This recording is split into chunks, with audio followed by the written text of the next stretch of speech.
জীবনে এক ওয়াক্ত নামাজও তার জীবনে কাজা করে নাই, এমন মুমিন সমাজে আছে না নাই? আছে। ভারতের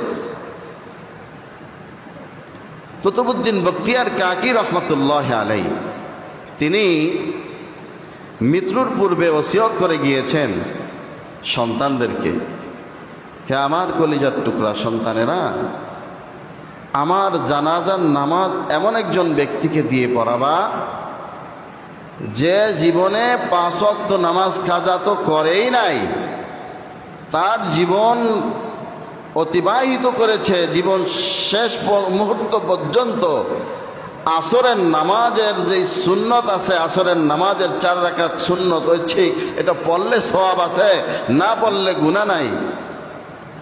ওই ব্যক্তি আসরের সুন্নতটা পর্যন্ত জীবনে কোনো দিন কাজা করে নাই, 3 গুণওয়ালা মুমিন, এবং জীবনে কোনো দিন কোনো বেগানা নারীর দিকে তাকায় নাই,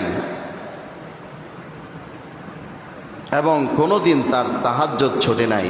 এমন ব্যক্তিকে দিয়ে আমার জানাজা পড়াইবা, আর এই 3 গুণওয়ালা ব্যক্তি যদি জানাজার সামনে না থাকে, আমাকে বিনা জানাজায় কবরে দিয়া দিবা, কিন্তু এই 3 গুণওয়ালা মুমিন সারা ব্যক্তি ছাড়া আমার জানাজা যেন কেউ না পড়ায়। চিল্লায় বলেন সুবহানাল্লাহ। আল্লাহর ওলি মানুষ কি ওসিয়ত করে গেছে। আজকে যদি আমাদের সমাজের মধ্যে আমরা যদি এইরকম ওসিয়ত করি, তাহলে ছাকনি দিয়া চাললে একজন ব্যক্তিও কি এরকম সমাজের মধ্যে বের করা সম্ভব? জোরে বলেন সম্ভব? সম্ভব না। কুতুবউদ্দিন বখতিয়ার কাকি রহমতুল্লাহ আলাইহি তিনি মৃত্যুবরণ করলেন। সন্তানেরা পেরেশানি হয়ে গেলেন, কই পাবো এই 3 গুণওয়ালা মুমিন? তারা তার বাবার জানাজা পড়ানোর জন্য দিল্লির শাহী জামে মসজিদের সামনে লাশ নিয়ে এসেছেন। ভারতবর্ষে ঘোষণা হয়ে গিয়েছে আল্লাহর ওলি কুতুবউদ্দিন কাকি রহমতুল্লাহ আলাইহি দুনিয়া থেকে বিদায় নিয়ে চলে গেছে, এখন তার জানাজা হবে। আল্লাহর ওলি কুতুবউদ্দিন কাকি রহমতুল্লাহ আলাইহি তার জানাজার প্রস্তুত, জানাজায় সারি সারিভাবে মানুষ দাঁড়িয়ে গিয়েছে।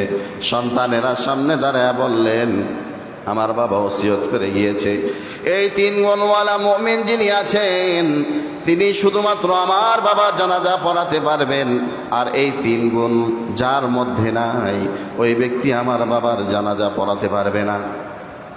মানুষ দাঁড়ায় রয়েছে, ঘন্টাকে ঘন্টা চলে যায়, রাত হয়ে যাচ্ছে, কেউ এইরকম ব্যক্তি দাঁড়ায় না। এখন মানুষ বলা বলি করলো, এইরকম মানুষও কি সমাজের মধ্যে আছে?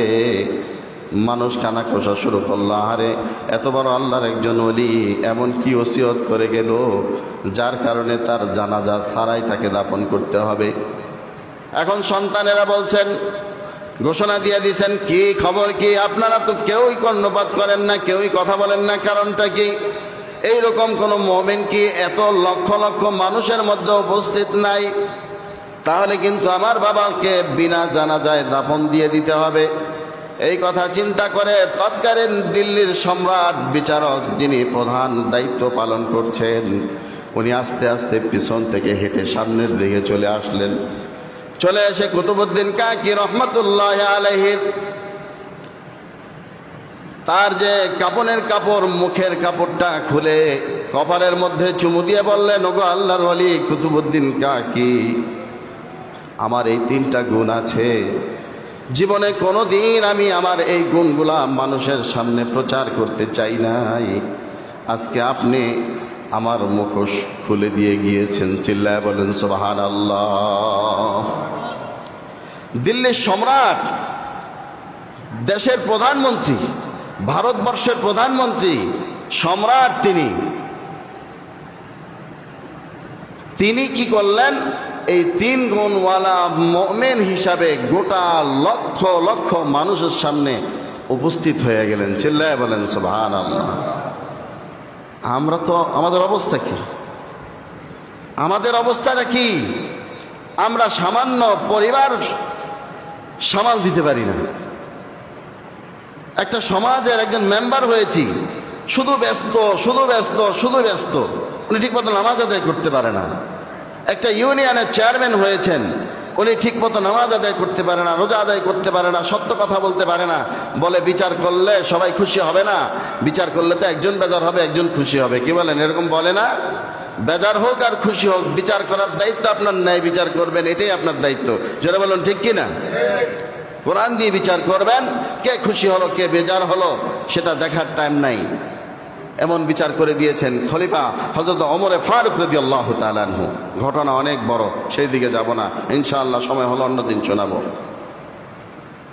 যেই কথা বলতেছিলাম আমার ভাইয়েরা, আমরা সাধারণ মানুষ, আমাদের তেমন কোনো কর্মব্যস্ততা নাই। আমাদের তুলনায় দিল্লির যিনি সম্রাট, ভারতবর্ষের মতো একটা রাষ্ট্রের সম্রাট, তিনি কি আমাদের মতো এরকম অল্প ব্যস্ত না আরো বেশি ব্যস্ত? যারা বলুন অল্প না আরো বেশি? আরো বেশি। জীবনে কখনো না তাহাজ্জুদের নামাজ কাজা করে নাই, জীবনে কখনো আসরের নামাজের পূর্বের 4 রাকাত সুন্নত কাজা করে নাই, জীবনে কোনোদিন বেগানা নারীর দিকে তাকায় নাই। চিল্লায় বলেন সুবহানাল্লাহ। এই 3 গুণওয়ালা মুমিন তিনি কিভাবে হলেন? বুঝা গেল আপনি যতই ব্যস্ততা থাকেন না কেন, এই ব্যস্ততার দোহাই দিয়ে আল্লাহ তাআলার কাছে পার পাওয়া যাবে না। জোরে বলুন যাবে নাকি? যাবে না। দিল্লির সম্রাটের মতো এত ব্যস্ত মানুষ যদি এই কাজগুলা করতে পারে, আপনি আমি যদি বলি আল্লাহ পরিবারটা অনেক গরিব ছিল, কাজ করতে গেছি ঠিক মতো নামাজ আদায় করতে পারি না, এই সমস্ত অজুহাত দিয়ে বাঁচা যাবে? যারা বলুন বাঁচা যাবে? যাবে না। তাহলে তারা কেমন মুমিন ছিল? আমার ভাইয়েরা, এই যে দিল্লির সম্রাট যখন নামাজে দাঁড়ায় গেলেন, এই দৃশ্য দেখে আসমান থেকে অঝোর ধারায় গোড়া গোড়া বৃষ্টি শুরু হয়ে গিয়েছে। এই দৃশ্য দেখে গোটা মানুষ, লক্ষ লক্ষ মানুষ চোখের পানি ছাইরা দিয়া কান্দে।